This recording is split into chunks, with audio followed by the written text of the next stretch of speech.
성경 말씀 읽겠습니다. 마가복음 1장 26절 27절 읽겠습니다. 이에 부정한 영이 그 사람을 쥐어뜯은 후에 큰 소리를 지르며 그에게 나오더라. 이에 그들이 모두 심히 놀람으로 그들 가운데 서로 질문하며 이르되 이것이 무슨 일이냐? 이것이 무슨 새로운 교리냐? 이는 그가 권위를 가지고 심지어 부정한 영들에게도 명령하니 그들이 참으로 그에게 순종하기 때문이라 하더라. 아멘. 네, 오늘 오전 말씀 제목은 이것이 무슨 새로운 교리냐. 자, 예수님께서 보여주신 기적들 가운데 여러 가지가 있는데요. 오늘은 부정한 영을 내쫓으시는 그 기적이 나옵니다.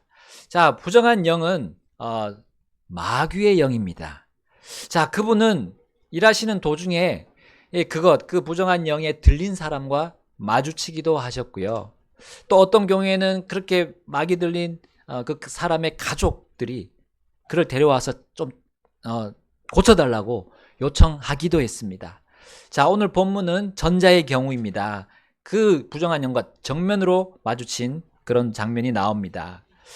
자, 그런데 우리는 부정한 영을 쫓아내시기 전에 예수님께서 무엇을 하셨는지 그걸 먼저 볼 필요가 있습니다. 그것이 이제 본문의 21절부터 나오게 되는데요. 바로 하나님의 진리가 선포될 때 이 영이 소리치는 장면을 우리 오늘 본문 전체적으로 볼 수 있습니다. 자, 먼저 진리가 선포되는 장면을 보겠습니다. 자, 예수님이 이제 회당에 들어가셔서 이제 진리를 가르치셨습니다.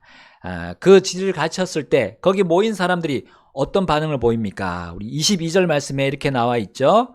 이에 그들이 그분의 교리에 깜짝 놀라니 이는 그분께서 권위를 가진 자로서 그들을 가르치시고 서기관들처럼 하지 아니하셨기 때문이더라.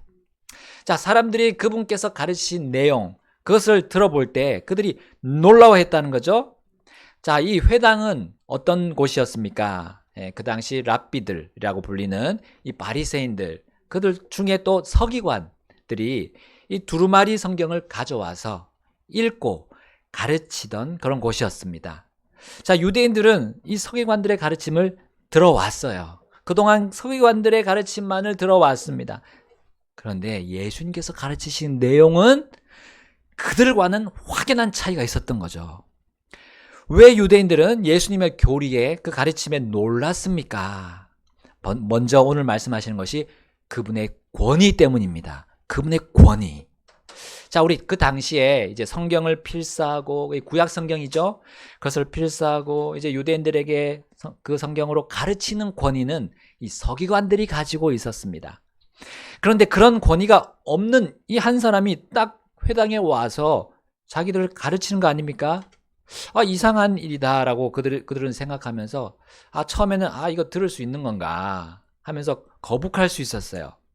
그런데 일단 듣다 보니까 차원이 다르다는 것을 그들이 느낄 수 있었습니다. 성경을 가르치는 일은 바로 하나님께서 주신 그 권위에 있습니다. 우리 가정에서는 그 권위를 아버지에게 주셨고요. 또 우리 교회에서는 목사에게 주셨고요. 또 우리 그 밖에 이제 밖에서 뭐 사회나 국가 이런 데서는 뭐 학교도 될 수 있고 직장도 될 수 있겠죠. 거기서는 우리 성도들에게 먼저 믿은 성도들에게 그 권위를 주셨습니다. 특별히 우리 교회에게 특별히 그 권위를 주셨습니다. 여러분, 이스라엘 민족에게는 바로 이 서기관 혹은 예언자 또 제사장 같은 사람들에게 그 권위가 주어졌던 거예요. 자, 하나님의 말씀, 이 성경을 가르치는 권위는 오직 하나님께로부터 옵니다. 자, 그런데 예수님은 이 모든 권위들과는 달랐다는 사실입니다. 왜냐하면 예수님은 하나님이셨기 때문입니다. 그분은 권위 중에 권위이시기 때문에 서기관들의 권위와는 다르게 비춰질 수밖에 없었던 겁니다. 특히 유대인들은 예수님의 권위가 서기관들의 권위와 다르다는 것을 분명히 알아차릴 수 있었습니다. 성경에서 이 서기관은 어떤 사람이었습니까? 우리 특별히 서기관이 처음 임명될 당시가 바로 다윗 왕 시절이었습니다. 다윗이 온 이스라엘을 다스리는 이 통치자가 될 그때였어요. 자, 우리 다윗은 그 통치할 때 어떤 통치를 했다고 나옵니까? 온 백성에게 공의와 정의를 집행했다고 우리 사무엘상에 기록되어 있습니다. 자, 그때 이 다윗은, 그 왕은 군대를 다스리는 자로 요압을 세웠습니다. 그리고 기록관으로 여호사밧을 세웠고요. 또 사독과 아히멜렉은 제사장으로 세웠습니다. 이제 서기관으로는 스라야를 세우게 되는 장면이 나옵니다. 자, 이제 서기관은 이제 무슨 일을 합니까? 왕 옆에서 성경의 내용을 알려주고 이 성경으로 조언하는 자였습니다. 조언자의 역할을 했어요. 자, 그래서 서기관이었던 이 사반이라는 사람이 있었습니다. 이때는 바로 요시야 왕 시절이었는데, 이 사반이 이 제사장 hil기야가 성전에서 발견한 그 율법책을 가지고 가서 이제 요시야 왕 앞에서 읽는 거 아닙니까? 이 서기관으로서 읽어 드리니까 이것을 들은 왕이, 그 요시야 왕이 옷을 찢었어요. 자, 이스라엘 백성들이, 이스라엘 사람들이 옷을 찢는다는 것은 마음에 큰 어떤 울림이 있었다는 것을 의미합니다. 특별히 죄가 발견됐을 때 그들은 옷을 찢고 회개했던 거예요. 이 요시야 왕이 그렇게 회개했을 때 영적인 부흥 정책을 시행하게 됩니다. 강력하게 시행해서 이 유다가 회복되는 시기를 맞이했던 거예요. 자, 심지어 이 서기관이 이제 전쟁에 나가기 전에 이 서기관이 무슨 일을 했냐면 그 군대의 수요를 세웠습니다. 군대의 수요와 또 전쟁을 하기 위해서 준비하는 그런 전략까지도 짰던 사람들이 이 서기관이었어요. 그러니까 책사의 역할을 했던 거죠. 자, 이것을 우리 우시야 왕 시절에 그 서기관들이 담당했음을 우리는 성경에서 찾아볼 수 있습니다. 자, 심지어 유다가 망한 이후에도 이 서기관들은 여전히 그 역할을 했습니다. 자, 고국으로 이제 돌아온 유대인들 안에 서기관들이 있었어요. 그 중에 심세라는 서기관이 있었고, 또 에스라라는 이름의 서기관이 있었습니다. 그런데 이 두 사람의 행보가 완전히 반대였습니다. 그 첫 번째 왔던 심세는 이 유대인들의 성전 재건을 도와야 하기는커녕, 돕기는커녕 대적들과 함께 합세를 합니다. 그래서 그 성전 건축에 회방을 놓았습니다. 자, 이것이 점점 극심해져서 그가 이제 아닥사스다, 페르시아 왕 아닥사스다가 통치할 때는 그 왕에게 거짓 선동 편지를 보낸 거예요. 이거 좀 막아달라고. 이 사람들이 반역하려고 이 성전을 짓습니다 하면서 그런 잘못된, 아주 잘못된 편지를 써서 보냈어요. 그래서 어떻게 됐습니까? 이 성전 건축이 다리오 왕 2년까지, 아주 긴 기간까지 중단되고 말았습니다. 이 악질 서기관이 바로 이 심세였어요. 그러나 하나님께서 그 이후에 예언자들을 일으키시고 또 그 총독인 스룹바벨을 일으키셔서 성전을 거침없이 또 재건하기 시작했어요. 그래서 4년 만에 그 성전 재건을 마치게 됩니다. 이후에 이제 2차 귀환 시에 이 서기관이자 제사장인 에스라가 와서 이제 그들을 성경으로 잘 가르치고 독려해서 그들이 바른 경배를 드리게 하고 또 거룩한 삶을 살게끔 도와주었습니다. 또 이 서기관이자 제사장인 에스라는 3차 기한한 그 느헤미야와 함께 이제 성벽 재건에도 앞장서서 참여하고 이제 성경을 가지고 격려하면서 그들을 독려했던 겁니다. 자, 이 에스라를 하나님은 정말 놀랍게 사용하셔서 이 구약 성경을 정경화하는데, 이제 확립하는데 주께서 글을 쓰셨다는 그런 것이 전통으로 내려옵니다. 자, 서기관의 역할이 보십시오. 얼마나 컸습니까? 이스라엘 안에서 정말 1차적으로 하나님의 말씀을 가지고 받고 보존하고 알리는, 그러한 전하는 임무를 그들이 맡았던 겁니다.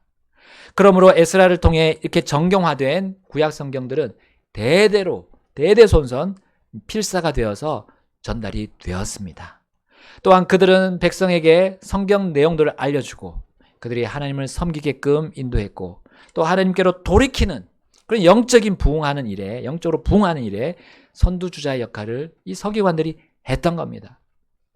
자, 그래서 예수님께서는 우리 지지난 시간에 하늘의 왕국의 비유를 봤었는데 그 비유를 말씀하실 때 그 비유의 말씀을 받은 그 서기관들에 대해서 언급하기도 하셨잖아요.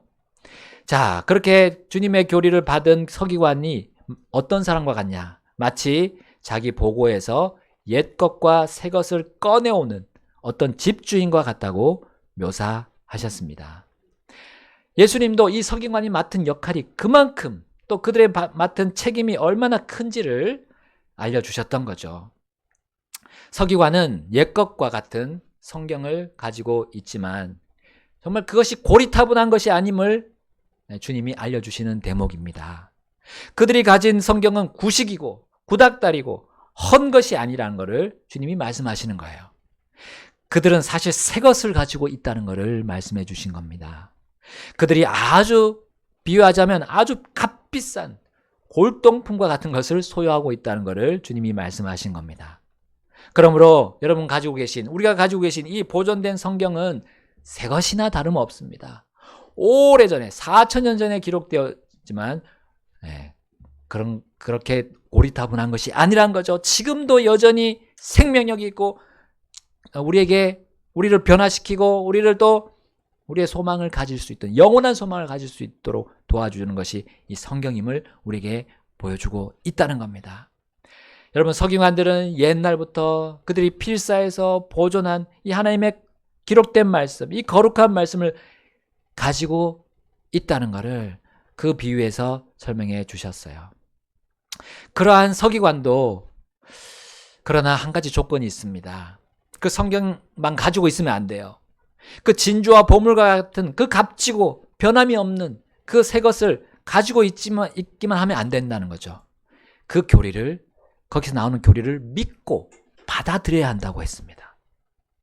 예수님의 교리를 어떤 다른 사람의 철학, 사람의 사상, 어떤 한 가지의 견해로 받아들이지 말아야 한다는 것을 우리 예수님은 서기관을 들어가면서 서기관을 예로 들면서 가르쳐 주셨던 거예요. 여러분, 서기관의 직무가 크고 중요한 이유는 그들이 사실 누구를 나타내는 임무가 있습니까? 이 성경 안에 중심이자 주인공이신 예수님을 나타내는 임무가 있었기 때문이에요. 성경은 바로 예수님이 그 주인공이고 그 중심이기 때문입니다. 요한복음 5장 39절에 말씀하시죠. 나에 대해서 기록된 것이 성경이다 라고 말씀하시면서 너희가 이 성경에 배우고 가르치는 것을 힘쓰라라고 얘기하고 계십니다. 자, 올바른 서기관들은 이러한 하나님의 뜻을 전달하면서 백성들을 가르치고 그들을 부흥시키고 회복시켰던 겁니다. 그러나 반면에 완악한 서기관들은 자신들의 유익을 따라서 자신의 뜻을 따라서 백성들을 가르친 게 아니라 선동했어요.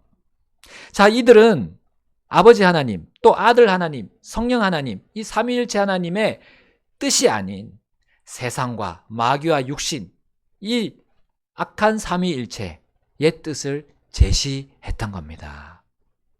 그래서 왕 앞에서 올바른 조언을 해야 하는데 그렇게 하지 않았어요.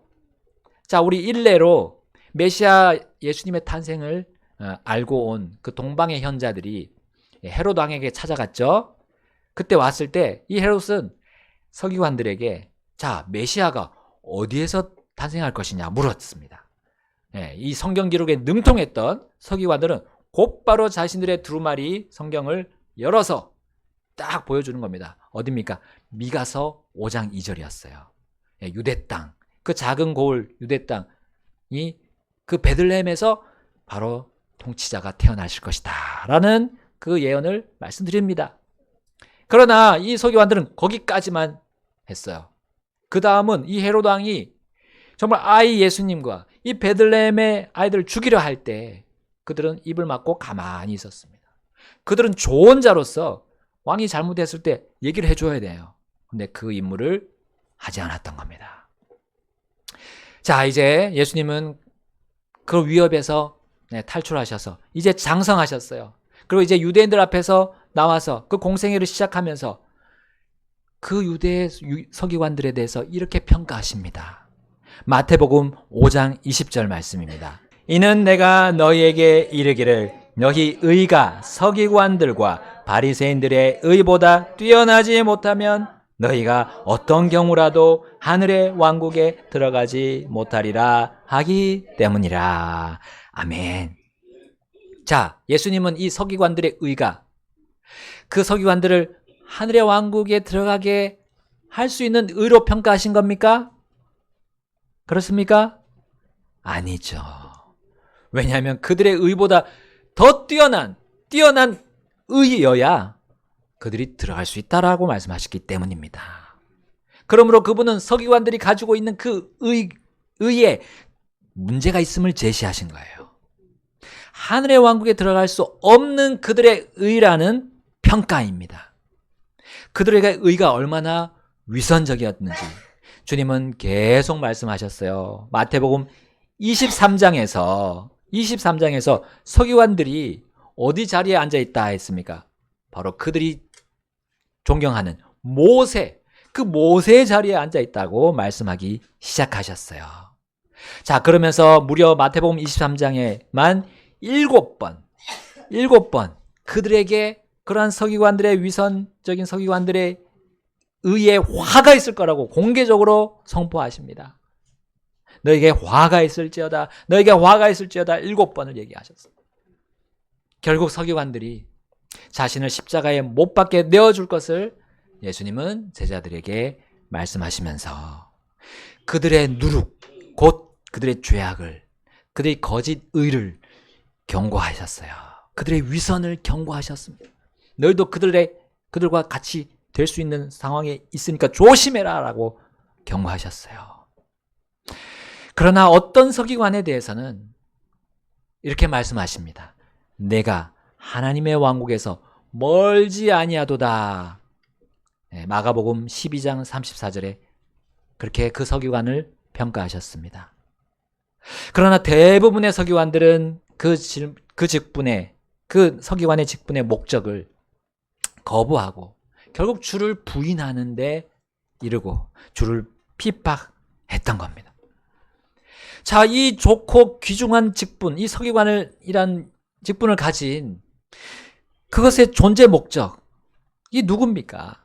바로 주 예수님입니다. 메시아, 왕들의 왕이신 그분을 그들은 드러내야 할 목적이 있는데 그분을 멸시하고 십자가에 못 박는데 내어준 그들이었어요. 그렇게 된 그들의 계기가 무엇입니까?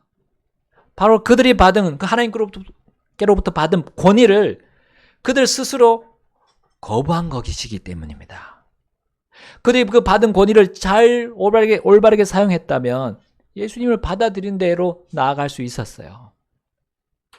곧 하나님의 권위를 받은 그들이 그것을 스스로 깎아내렸기 때문에 그들은 예수님을 그들이 계속해서 예언해왔던, 그들이 필사해왔던, 그리고 귀중하게 여겼다고 생각했던 그 예수님을 깎아내리고 버리고 말았습니다. 거부하고 말았어요. 자, 그들은 성경을 결국 깎아내린 거예요. 자신들이 귀중하게 생각한 그 성경 자체를 사실은 거부했던 겁니다. 자, 성경을 가르치고 그 안에 있는 뜻을 전하면서도 그것을 자신에게 적용하지 않았다는 사실입니다. 자, 마태복음 23장 우리 펴고 있다면 보시고요. 우리 찾아가서 또 보겠습니다. 3절부터 4절입니다. 23장 3절 제가 먼저 읽겠습니다. 그러므로 무엇이든지 그들이 너희에게 지키라고 명하는 것은 다 지키고 행하되 그들의 행위들은 따라하지 말지니 이는 그들이 말만 하고 행하지는 아니하기 때문이라. 4절 함께 읽겠습니다. 이는 그들이 무겁고 지기에 힘든 짐들을 묶어 사람들의 어깨에 그것들을 지우되 그들 자신은 자기의 손가락 하나로도 그것들을 옮기려 하지 아니하기 때문이라. 아멘. 이렇기 때문에 서기관들의 권위가 예수님의 권위와는 현격한 차이를 보였던 겁니다. 그들의 교리가 예수님의 교리에 조금이라도 미치지 못하는 것을 그들이 정확히 판단할 수 있었던 겁니다. 여러분, 예수님은 서기관들처럼 말만 하지 않으신 분입니다. 그분은 다른 사람들에게 무엇을 하라고 하기 전에 먼저 그것을 하셨어요. 예수님은 서기관처럼 자신을 높이지 않았습니다. 그런데 서기관들은 사람들에게 보이기 위해서 거칠애를 하고 그리고 백성들에게 문안을 받으려고 했으며 백성들에게 랍비, 선생님이라는 말을 듣기를 좋아했습니다. 그러므로 그들은 하나님께서 주신 그 권위를 받았지만 하나님의 권위를 떨어뜨리는데 그 권위를 쓰고 말았어요. 그러나 반대로 예수님은 오직 하나님 아버지의 뜻에 순종하고 자신을 낮추어 종으로 사셨던 겁니다. 하늘 왕좌에 계셔야 할 분인데 사람의 모양을 입고 낮고 천한 이 땅으로 오셔서 종으로 사셨던 겁니다. 그러므로 그분의 교리는 뛰어났습니다. 또한 서기관은 하늘의 왕국에 들어가지도 못하고 또한 거기에 들어가려고 하는 자들도 못 가게 막았던 거예요. 예수님과 반대의 삶을 살았던 겁니다. 여러분 수많은 종교들을 보십시오. 이렇게 하고 있지 않습니까? 자신들도 모르는 그 하나님을 다른 걸로 바꿔서 그걸 숭배하게 하지 않습니까? 그리고 자신들도 모르는 그분의 통치권, 통치세계 그거를 비슷한 것으로 바꿔서 사람들을 인도하고 있습니다. 그들은 눈먼 소경으로서 수많은 사람들을 어디로 인도합니까? 지옥과 불호수 그리고 하나님의 저주로 인도하고 있습니다. 참선을 해라, 공양을 해라, 선행과 고행을 해라 라는 이런 생명 없는 성찰을 주장하고 맹세시키는 모습을 우리 많은 종교들을 통해서 볼 수 있습니다.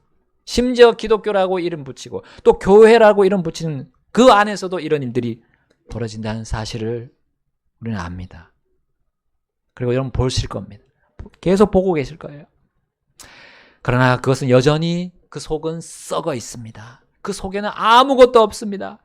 죽음뿐이고요. 어둠뿐이고 공허함만 있을 뿐입니다. 예수님은 그것이 회칠한 무덤이라고 표현하셨어요. 겉은 아름답게 꾸미지만 그 속은 그냥 무덤일 뿐이에요.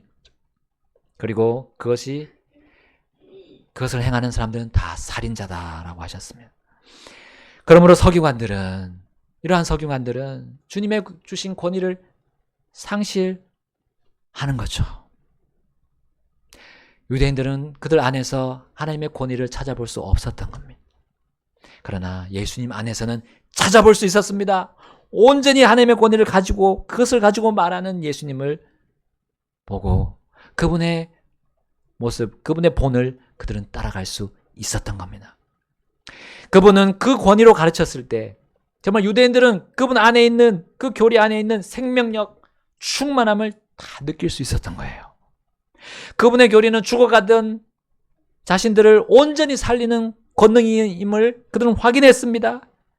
그것은 정말 삶의 진정한 의미를 찾아주는 권능이었음을 그들은 확인했어요. 유일한 거룩함의 권능이 그 주님 안에, 그 예수님 안에 있음을 그들은 발견했던 겁니다. 예수님의 교리는 바로 하나님 아버지께로 갈 수 있는 유일한 권능임을 그들은 발견했어요. 자, 누가복음에 이 똑같은 마가복음의 말씀이 그 내용이 나옵니다. 누가복음에서는 이 예수님의 교리가 왜 유대인들을 놀라게 했는지에 대해서 이렇게 말합니다. 우리 마가복음에서는 권위 하나만 나오지만 이제 누가복음에서는 또 하나가 더 나옵니다. 우리 누가복음 4장으로 가보겠습니다. 제가 먼저 31절 읽고요. 32절 함께 읽겠습니다. 갈릴리의 도시 가버나움으로 내려오셔서 여러 안식일에 그들을 가르치시더라. 함께 읽겠습니다. 이에 그들이 그분의 교리에 깜짝 놀라니 이는 그분의 말씀에 권능이 있었기 때문이더라. 아멘. 권위와 그 다음에 두 번째는 권능이 있었기 때문에 그들이 깜짝 놀랐어요. 예수님의 교리에 깜짝 놀랐습니다. 자신의 권위와 권능을 스스로 상실한 이 서기관들과 예수님은 완전히 달랐던 거예요. 그분의 권위는 권능으로 곧바로 연결되었던 겁니다. 예수님은 아버지 하나님의 진리와 그 권능의 말씀을 맡은 아들이셨어요. 그분은 정말 참된 서기관이었습니다. 온전한 서기관이 그분이셨던 거예요. 옛것과 새것을 가지고 나오는 그 서기관이 사실은 예수 그리스도였던 거예요. 그러나 그것을 예수님은 자신의 의로 삼지 않으셨습니다. 그것으로 높은 자리에 오르려고 하지 않았습니다. 그것으로 타협해서 이 세상의 신에 경배하지 않으셨어요. 사탄이 그분께 와서 그분을 시험했죠. 그때 그분은 자신을 낮추셨어요. 그리고 무엇만 드러냈습니까? 성경 기록에 따르면 하면 성경 기록 기록된 바라고 말씀하셨죠. 성경 기록을 높이셨던 거예요. 그럴 때 예수님의 그 말씀 안에 권능이 뿜어져 나온 겁니다. 여러분, 그 권능은 다양하게 솟아나왔습니다. 불치의 병들이 고쳐지는 권능이 발휘됐고, 오병이어, 칠병이어로 기적을 행하는 권능이 발휘됐어요. 5,000명, 남자만 5,000명, 또 남자만 4,000명, 다 포함하면 수만 명이 그 작은 것을 가지고 다 먹을 수 있었던 겁니다. 심지어 죽은 자들이 어떻게 됐습니까? 무덤을 깨고 살아나고 관을 열고 나오지 않았습니까? 하나님만이, 생명의 하나님만이 할 수 있는 그 일을 하신 거예요. 여러분, 그리고 생명의 하나님만이 할 수 있는 죄 용서의 권능을 보여주시려고 이 모든 기적들의 권능을 행하셨던 겁니다. 자, 오늘 본문을 보면 예수님은 그러한 권능을 바로 부정한 영을 쫓아내시는 것에서 드러내셨습니다. 예수님께서 말씀을 선포하시는 그 회당 안에서 이제 갑자기 소동이 일어났어요. 사람들이 그분의 교리에 깜짝 놀라면서 그분의 권능을 경험하고 이제 새롭게 그들이 마음으로부터 변화되는 그 순간이었어요. 그런데 그것을 방해하려는 세력이 등장한 거죠. 마가복음 1장 23절, 24절. 우리 다시 본문 돌아가서 마가복음 1장 23절, 24절 보겠습니다. 마가복음 1장 23절, 24절. 제가 먼저 읽겠습니다. 또 그들의 회당 안에 부정한 영을 가진 한 사람이 있었으니 그가 소리를 지르며 함께 읽겠습니다. 이르되 나사렛의 예수님이여 우리를 홀로 두소서. 우리가 당신과 무슨 상관이 있나이까? 당신께서 우리를 멸하려 오셨나이까? 나는 당신이 누구신지 아노니 하나님의 거룩하신 이시니이다 하더라. 여러분, 부정한 영, 이것은 하나님의 일을 방해하는 영적인 존재입니다. 여기에 우리라고 했죠. 그러니까 부정한 영, 그 안에 많은 마귀들이 있는 겁니다. 옛날에 그 군단이라고 불리는 그 마귀의 영도 그러했습니다. 수많은 마귀들이 그 안에 들어있어요. 여러분, 우리나라의 샤머니즘에 보면 부정탄다 이런 말이 있잖아요. 자, 이런 말은 성경적인 의미와는 다릅니다. 그리고 잘못 사용되었습니다. 부정은 사람들이 하나님께로 돌이키지 못하게 하는 마귀의 활동이에요. 하나님께 돌이켜서 생명을 얻게 하는 그 일을 막는 것이 이 부정입니다. 깨끗하지 못하다는 의미가 있죠. 여기 unclean, 깨끗하지 못한. 사람들이 정신을 차리지 못하게 하고 바른 것에 집중하지 못하게 하는 그 모든 활동이 부정한 영의 활동입니다. 그래서 무당, 그 샤머님 무당만 그렇게 하는 것이 아닙니다. 그들은 우리의 마음 안에 자극을 해서 깨끗하지 못한, 주님이 원하시는 그 거룩한 삶을 살지 못하는 그 모든 매개체를 다 집어넣는 거예요. 우리가 많이 보는, 눈으로 보는 것들, 귀로 듣는 것들 안에다 지금 마귀 사탄이 역사하고 있습니다. 그게 부정한 영들이 활동하는 장소입니다.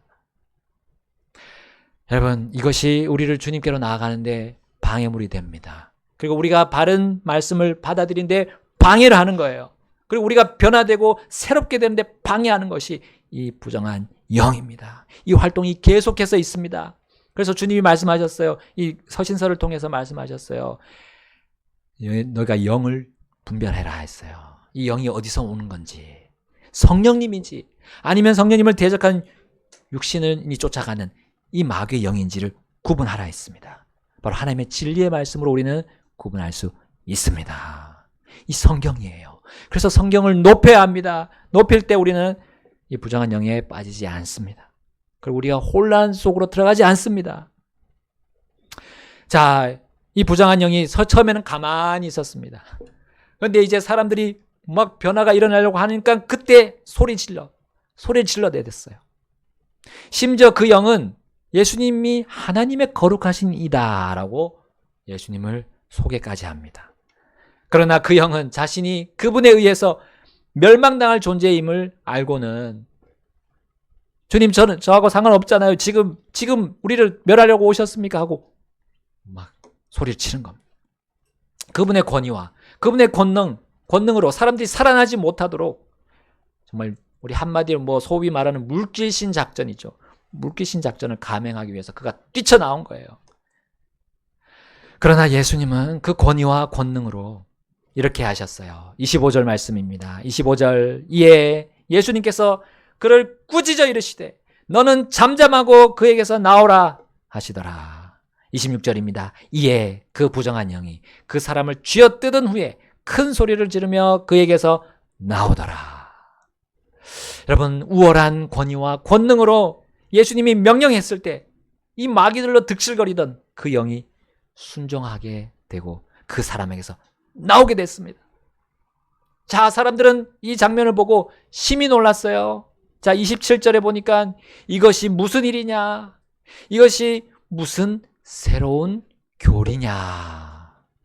이는 그가 권위를 가지고 심지어 부정한 영에게도 명령하니 그들이 참으로 그에게 순종하기 때문이라. 라는 그들의 경이로운 말들을 우리는 27절에서 들을 수 있습니다. 여기 특별히 그들이 말한 새로운 교리라는 표현도 보십시오. 그들은 부정한 영을 내쫓으신 이 예수님의 활동을 교리라고 말합니다. 그분의 권위와 권능은 어떤 것을 완전히 새롭게 만드는 것입니다. 부정한 것을 새롭게 만드는 것이에요. 닳고 닳아서 헤어진 것을 완전히 새 것으로 만드는 권능을 가진 분이 예수님 뿐입니다. 그분이 사람이라면 결코 이런 일을 할 수 없을 것입니다. 없었어요.